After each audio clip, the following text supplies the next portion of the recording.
He's my colleague at ESPN.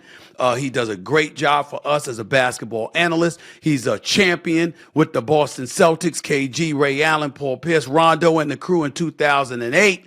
Went to the finals in 2010. Went to the finals again in 2012 when he was playing with OKC with KD, Russell Westbrook, James Harden, and those boys. I'm talking about my man, the big boy himself, the one and only Kendrick Perkins. What's up, man? How you doing? How's everything? What What's up, SA man? Good to see you. Man, I'm in a bad mood. I don't I like to know be wrong.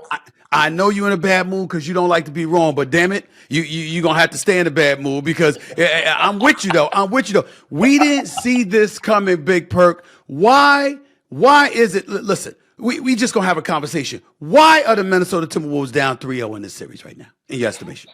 One, number one, Jason Kidd is coaching his ass off. Right now, one could argue that he has been the best coach in the postseason. Okay, that's number one. Number two, Kyrie Irving leadership and his play on the floor. Do you Hmm. realize Kyrie have a different handshake for each person in the organization? That Wow. tells you how connected he is to those guys and how he has embraced that organization and leading by the way. And I'm looking at Luca. Now, Luca was questionable before this game tonight. We knew he was going to Hmm. play, but the fact that he was questionable because he's dealing with a knee strain and he's out there busting their ass on one leg, SA. One leg. This is the number one defense in the league. So I'm looking at that duo, the most dangerous duo in basketball, and they're on a mission. They're on a mission, and they feel like they are 5 wins away from winning the championship. They actually believe, and they're showing the world that they're legit title contenders, meaning that in the next series, once they complete this one, they feel like they're going to be champions. And I'm damn near leaning their way. I'm not going to jump the gun yet. Here's the other side of things. Carl Anthony Towns. I was waiting for it. I was waiting for I it. don't know what the hell he's doing. Okay, Coach Finch, in that game, he goes small, right? Dallas goes small. Carl Anthony Towns still couldn't find his way to the low block, ask for the ball, and dominate. SA, do you remember when I was telling you about the story when we played the Cleveland Cavaliers and we told Kevin Garnett, we coming through you because Antoine Jameson is guarding you and you're Right. going to shoot 20 to Doc 25 Rivers, you times said at the Doc hole? Rivers you said Doc Rivers rolled up on him in the hallway and told him Yes, in front of everybody, even as y'all yes. were walking into the locker room, we coming through you. I mean, listen, to be real with you, he more nervous than a murderer in a Catholic church going to the confession. Oh, Lord. You and I'm your just saying that's analogies. how nervous he is right now. This moment is too big for him. That's number one. This moment is too big for him.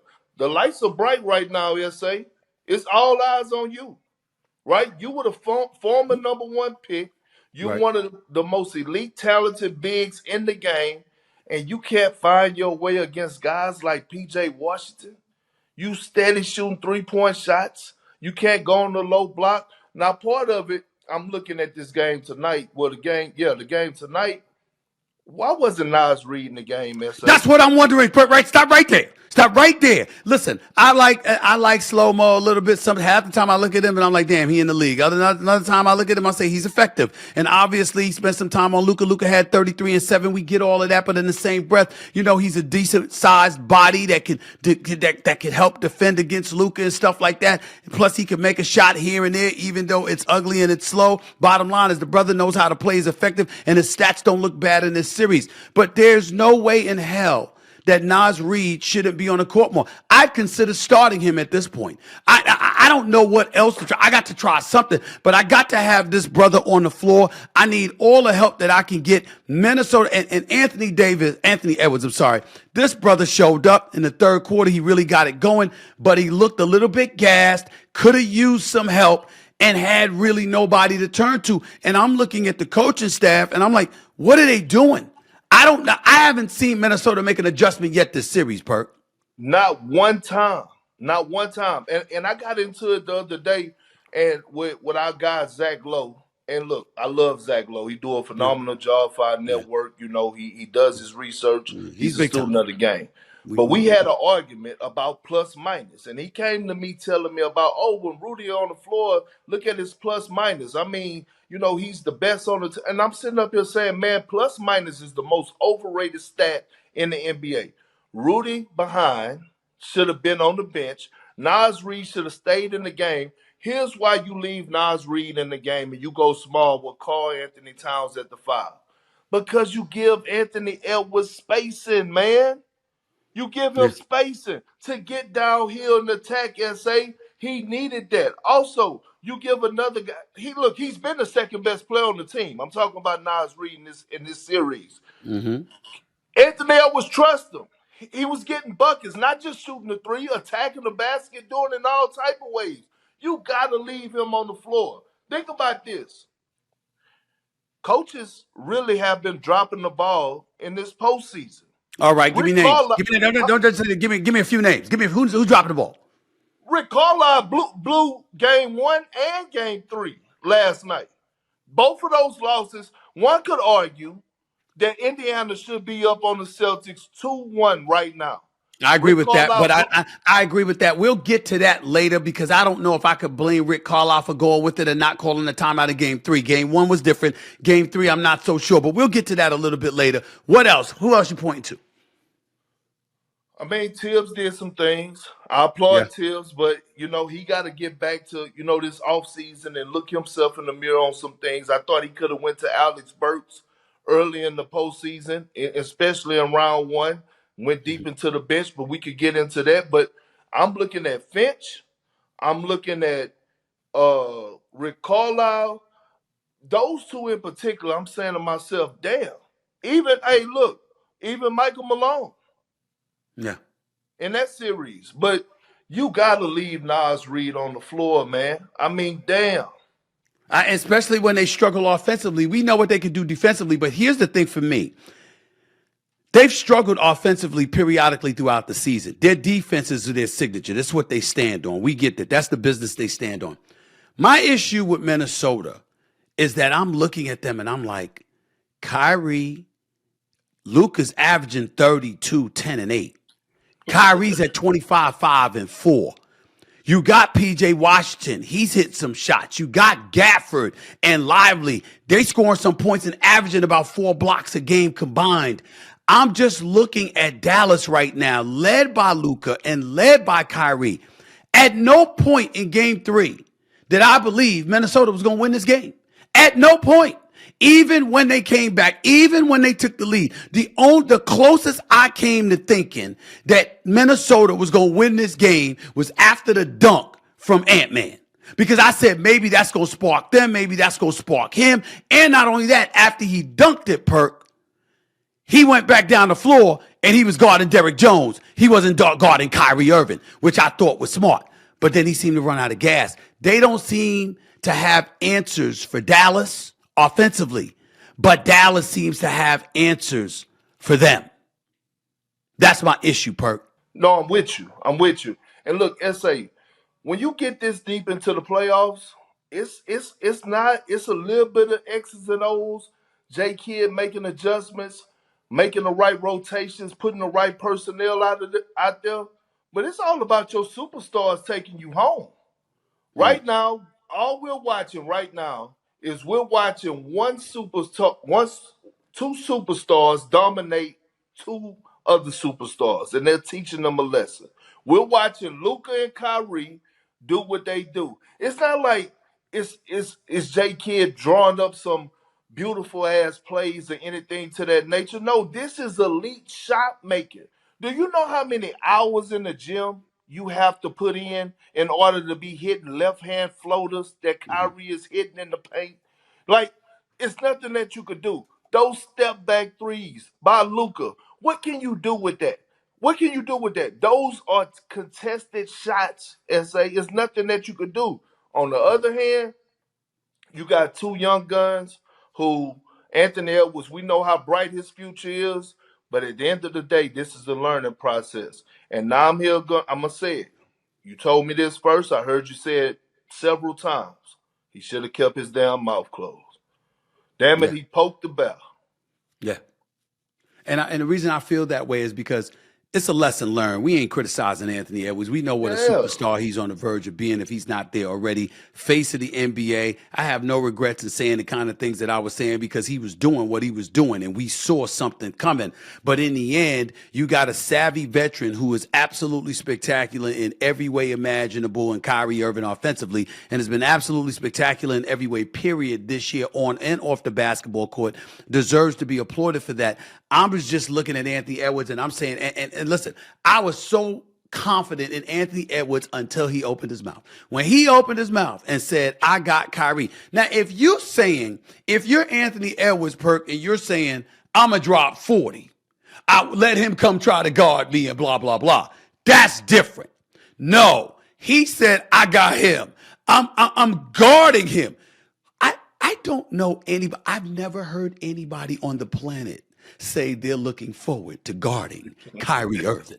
I've never heard that from anybody. In all the years that he's been in the NBA, I have never heard one single soul say, I'm looking forward to guarding Kyrie Irving. I don't know what the hell Ant-Man was thinking. That is clearly youthful ignorance coming back to haunt him. Hey, look, let me let me bring up a story to you. So I'm playing for the New Orleans Pelicans, right? Right? And Right. Coach Alvin Gentry, my guy, he's our coach. And at the time, we're playing the Cleveland Cavaliers, and LeBron comes in town. Now it's late in the fourth quarter. Anthony Davis and Drew Holiday, they going tit for tat with Braun. You know, it's a close game. And one of the fans right next to Coach Gentry started talking noise to LeBron. He turned around. Gentry did. He was like, shh, shh, shh. Hey, man, shut the hell up. You don't have to guard him. Like, he That's right. told him that. Like, shut the hell up. That's what Anthony Edwards is learning right now. You know the one thing that I didn't realize, and this is not an excuse, this is a real thing, SA. When you get this deep into the playoffs, after what? They going on what, like damn near 8 months of playing Yep. basketball? Right. Mentally, you gotta have a different mindset, right? Like it's getting tougher. That's why it's Yeah. hard to win a And you got to championship. be committed to finishing. You got to give Hell, me. You got to literally be like this. First of all, I want to bust somebody's ass. That's number one. yeah. Secondly, you got to be like this. I bust my ass all year long, hoping and praying I would get to this point. I'll be damned if I'm gonna lose this now. You ain't taking this from me. Thirdly, you got to be like this. Hey, if I get this done, look at what it'll do for me. Look at what it'll do for this team. Look at what it'll do for the city. Look at what it would do for everything, my pockets and everything else included. So you got to look at it from that standpoint. Let me transition real quick. Boston's up 3-0 on Indiana. Indiana played a hell of a game yesterday. But Boston is Boston. They were trailing by 18 points, even though Rick Carlisle thought that Drew Holiday fouled Nembhard, who balled yesterday. Nembhard balled his ass off, no He doubt. did. But the bottom line is this. That was a great defensive play by Drew Holiday. I don't want to hear nothing about a foul. And I know Rick Carlisle was alluding to the body contact when he went to the floor before he got up. And, Drew Holiday got up off the floor. He was going to that kind of contact. But the bottom line is it was a great defensive play by Drew Holiday. In the end, Boston overcomes an 18-point deficit. They end up winning this game 114-111. Jason Tatum is averaging 31.7 points, 9.3 rebounds, 5.7 assists, looking like that stud we need him to look at. And Jaylen Brown, who we will get into later, don't just hold your breath on that. Jaylen Brown is averaging 30 on 52% shooting. Your thoughts about the Boston Celtics right now on the verge of a sweep and going to the NBA Finals? I'm gonna say this. Number one, that was the best game of this postseason by Jason Tatum. Yeah. Forget Great the pass. 38 points. Great pass to Horford in the corner, by the way. Lord. On time, on target. The That's trust right. to make that pass. Behind the Okay. back. Yep. But why we can't get that every night? That's all I'm asking. That's a good question. Ain't no question about it. We need to expect that from Jason Tatum because he's gifted enough, skilled enough, hungry enough, been knocking on the door long enough for us to justifiably expect that from him. We were talking about Boston and what they did against Indiana. Obviously, they showed up. Tatum showed up. Brown showed up. Drew Holiday showed up. Al Horford showed up. Give him some love, no question about it. Nembhard played a hell of a game. He was absolutely spectacular, dropping about 33 or 34, whatever it was he did. Yeah, I mean, he was special, no doubt about it. Filling in for Tyrese Halliburton, who was out with the hamstring. Pascal Siakam was playing, but obviously Nembhard was the story. TJ McConnell was also a story, a big part of the story. Played his behind off. Give TJ McConnell a lot of love, no question about it. Got to do that because I'm looking at it and I'm saying to myself, damn, I got to give credit where credit is due. It was really impressive to see what they did. They deserve a lot of credit for it. And in the end, what it comes down to is this. Tatum had 36 for the game. Brown had 24 for the game. Nembhard had 32 for the game on 12 of 21, shooting 4 of 7 from three-point range. Both Miles Turner and Pascal Siakam had 22. TJ McConnell had 23 off the bench. Still wasn't good enough because they're the inferior team. I can't see them winning this. They're not going to win the series. The question is, before I get on to the next subject, Big Perk, do you see them winning a game? Do you see them getting swept, or do you see them forcing a game 5? Nah, this one over. I don't know if you're going to be able to get the same production out of those guys, right? Nembhard, look, he has a bright Right. future. I don't know if he's going to be able to come out there and perform at that level and drop another 30 piece. I don't know if all those guys collectively are going to be able to do that. Miles Turner, listen, man. Miles Turner, he shows flashes at times, but he got to come with it as well. Like he was great, but this series he's really been a disappointment. He was great in Game 3, but he got to up his game. He got to get in that damn weight room. It was a time he couldn't post up Drew Holiday. Celtics finishing this off, Stephen A. Celtics. I don't know if you're the Pacers emotionally. I don't know how you come back from this. You think about Game 1, right? And then all of a sudden, Game 2, Rick Carlisle check out all the starters with 9 minutes to go. He basically throw in the towel. And then Game 3, you're up 18, I believe it was, and you lose that game. I don't know how you come back from that. Matter of fact, I don't even know how. I don't even think I don't even know if they had practice or film room today because there's nothing that you could say. You feel the same way about Minnesota? You think Minnesota got a good legitimate shot to force a game 5? Hell no, Dallas internet in Dallas. Yeah, it ain't no. So you think Dallas about to sweep? So you think 2 sweeps are about to take place Yeah. over the next 2 days? Yeah, it's happening. It's happening. What else can Minnesota do? Like seriously, what else can Minnesota do? I think I look, Anthony Edwards, he's gonna come out, he's gonna do or try to do what he can.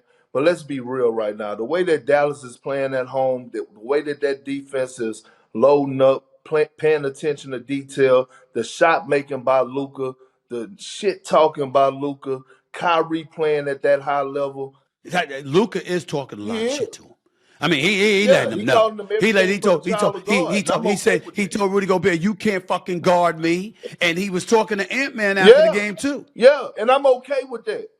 Yes. Do something about So it. am I. So do something about it. Do something about it. Now, Perk, you're gonna laugh at this. I had to ask you this question because you're the one that brought it up when you texted me the other day. That would mean Dallas is in the finals against Boston. That would mean Kyrie Irving returns to Boston. What's that going to be like if that happens? Assuming that happens. If that happens, Perk, I'm not even speculating. You the former Celtic.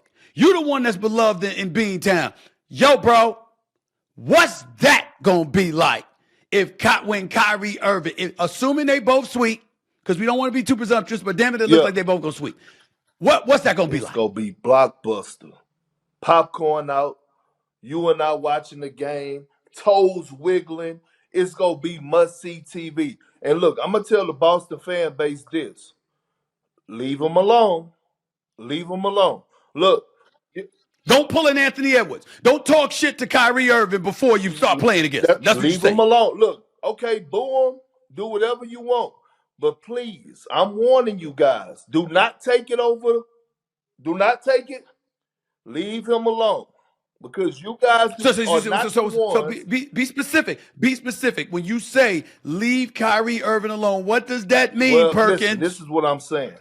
You telling Boston to leave Well, Kyrie not Irving I'm alone. saying, look, we know that they're going to boo him, but the excessive things, like the things where the fans got to get escorted out of the arena, leave him alone. Leave him alone.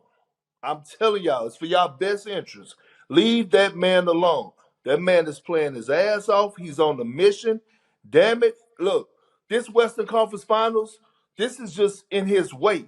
Kyrie Irving is trying to win the damn championship. I'm telling you that right now. All right. And I know Boston have elite defenders. I get that. But we're talking about the most skilled player in my eyes to ever touch the basketball. Right. And we're watching Minnesota as the number one defense, but here's the difference. Minnesota's young. They ain't been here before. Jaylen Brown has been to 6 conference finals. Jason Tatum's been to 5. I mean, they ain't new to this. Drew Holiday's a champion. Derek White was, he's been to a couple of conference finals. I mean, these brothers are experienced. Boston, they're not going to wilt beneath the pressure like Minnesota appears to have done. And look, it's another story that we need to talk about. We forget it's a little beef there between Luka and Kristaps Porzingis with the Dallas Mavericks. Remember That's that true. duo ain't work out either. Yeah. And And it's Luka been, gonna respond to that. Luka gonna let it be known. I ain't letting his ass beat me. because Luka look, gonna be ready for that. think about this, SA. If Luka let Jason Tatum win with Kristaps Porzingis, if the Celtics win with Kristaps Porzingis, and Tatum and Brown win with him, Luka, why didn't you win with him? Right. I Now, understand different personnel. I'm just yep, saying. that's true. Another thing, Go ahead. Boston bench. They scored 4 points last in game 3 against the Pacers. You're gonna They need gotta more. come. They gotta You're come gonna with need it. you're gonna need more. You're gonna need more in order to beat Dallas. No doubt about that. All right. Assuming both teams sweep. Because again, we don't want to be too presumptuous, but it damn sure look that way. Perk, let me switch to another subject before I let you get on out of here, man. Appreciate your time. We taping this on Sunday night immediately following the Minnesota Timberwolves loss to the Dallas Mavericks in Game 3. You and I have been all over social media because Jaylen Brown is asking for my sources because I read something on First Take talking about we were talking on First Take about why Jaylen Brown is underappreciated. We were giving him love, but we were pointing out he's underappreciated. He's a $300+ million player that nobody questions whether or not he deserves his money because we know the brother can ball. We said these things, but then I read a text from an NBA source saying he's not liked, and that's part of the reason why he's not marketable or whatever, because evidently a few people feel that way about him. And I brought up the city of Boston as well, and you never know because he's a conscientious observer, very disciplined, a serious brothers, no joke, etc., etc. And somehow, some way, I see Isaiah Thomas, the great Isaiah Thomas, 2-time champion with the Bad Boy Pistons, going on Twitter saying, using the word slander and then saying my name. I'm like, I can't believe this, but it is what it is. I'm not gonna go off on nobody. It's not that kind of situation. Could you please explain to the audience what we were talking about with Jaylen Brown and what we said, Perk? I'll give my take later, but give yours first. I mean, damn, we was actually giving them flowers. Fuck, what else were you supposed to do? We was wondering why every single time you bring up the Boston Celtics, it's always about Jason Tatum, right? We were wondering why because obviously he was pissed off the night before because he didn't get selected to the All NBA team. We're talking about Jaylen Brown, Right. and he dropped the 40 piece, and so we were on First Take giving the man his flowers, saying that, hey, he has lived up to expectations. And we understand his points per game, they dropped right from last year that he was averaging 20, almost 27. This year he's averaging 23 points, but that comes with having the personnel around him and the word sacrifice. We get all that. We also applauded him for being one of the best young leaders in today's game, standing on the front line. What else was we supposed to do? And it's not like, listen, it's not like you're turning on your TV and you seeing them on every damn commercial. We're not saying that. We're saying Jason Tatum. And so the question was, is he marketable? Like, we're not saying that he hasn't been on the commercial, but we haven't seen him on as many as Jason Tatum. Hell, Stephen A. I'm not even sitting up here trying to make a joke or even shoot no slugs anybody way. But one could say you and I didn't have more commercials than Jaylen Brown. And this is not a slug being shot his way. I'm just saying the attention that we think he deserves, he doesn't get. Now, when it comes down to the legend Isaiah Thomas, the only problem I had with him, and I love Isaiah, both of us, Yep. we have a relationship with us. Yeah. Yep. Yeah. I've known him for My 30 plus problem years. is this. My problem is this with Isaiah. He texts us any other time he have a problem, Yeah. he needs something to say or whatever. What was the problem with him texting you today? That's all I cared about. I was like, damn, if you had called me, I'd have told you. You had texted me. He calls a text any other time, but for some reason, he goes on Twitter and uses the word slander when it comes to Jaylen Brown about me. And just so we understand, just so I remind the audience what I read on First Take. We were debating this, and we were talking about the love that Jaylen Brown deserves because the brother can ball, and he's trying to make a claim that he's the best player on the Celtics. He should be the number one dude, et cetera, et cetera. And in the midst of that segment, I got a text from an NBA source that said, quote, Jaylen Brown, it's not so much that he's underrated. It's that he's just not liked because of his, quote, I am better than you attitude. He knows it. It's the same reason he is not as marketable as he should be. That's what an NBA source just sent me. I read that quote and I said, Perk, I don't feel that way about Jaylen Brown. I don't know anybody else that feels that way about Jaylen Brown. What do you feel about that? And you answered the question. First of all, you're a black man and you care about what's going on in the streets of America. How can you not love Jaylen Brown? He's been on the front lines.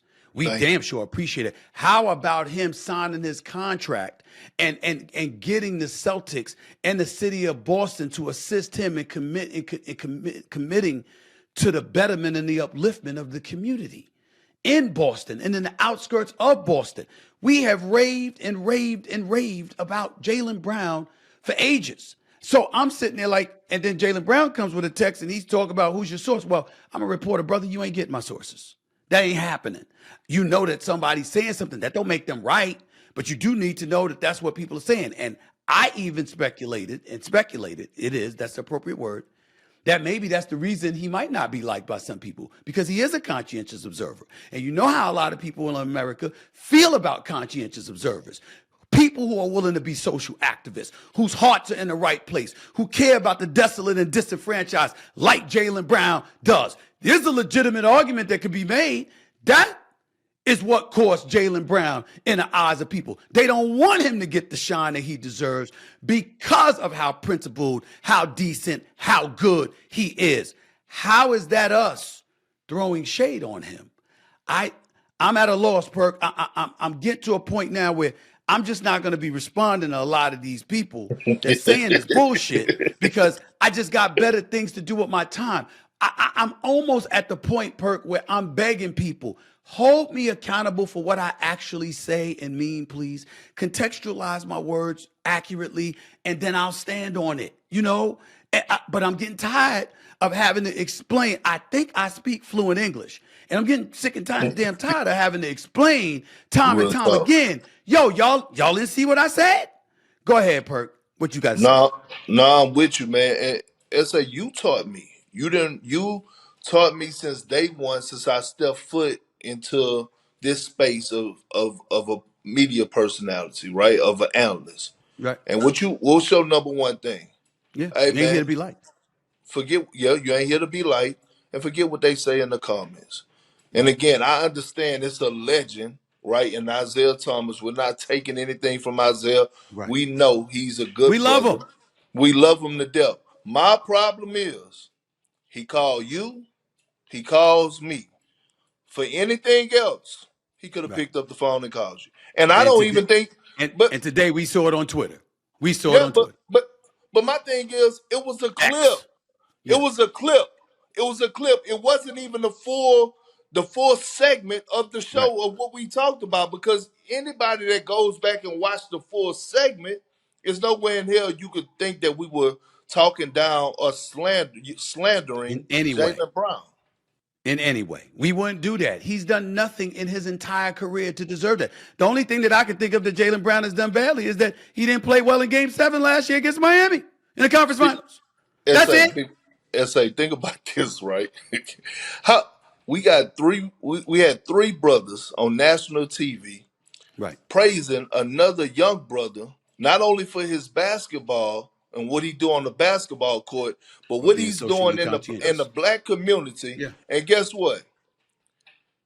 We look like the bad guys. And Yeah. in your words, you said, only in America, baby. Only in Only America. in America. I mean, listen, it's gonna get to a point, bro, where I'm just gonna be like, fuck it, I ain't got time. Y'all do y'all thing. I'm gonna do mine. Me and Draymond got into something the other day. I love Draymond. Who has praised Draymond Green more than me? I mean, you gotta be kidding me. I'm being accused by him of following a narrative as often as I've spoken up for that brother. Still love him. I ain't gonna speak against him. I got too much love and respect for him or whatever. But yo, I'll elaborate once you get off this call as I talk to my audience to close out the show. But Perk, I'm gonna start by saying this. I get paid to talk about sports and the people that play them and coach them and run them. I don't get paid to talk to them. You think I'm gonna lose any sleep if folks don't talk to me? Do you see me droopy eyed in any way losing sleep over some shit like that? I It ain't know gonna happen. I know one Appreciate you, thing. bro. Go And ahead. that, Appreciate. Go say that it. Last word. You get the last word, Per. Go ahead. that AC better be on 60, and that box fan need to be blowing in your face. Cause damn it, we ain't losing no sleep over that shit. If you look, if we go get criticized for praising a young black brother for doing this thing, then damn it, go ahead. Have it your way. It's our world. Yeah. Well, at least it got some people some clicks, some headlines. You know what I'm saying? They get to talk about us. You know what I'm saying? We know what it's about with most of them. You know what I'm Yeah. saying? We know what it's about most of them. Appreciate you, Big Perk, man. See you Appreciate you, see you big doing bro. this week on ESPN, no doubt. Appreciate you, All man. right. Thanks a lot.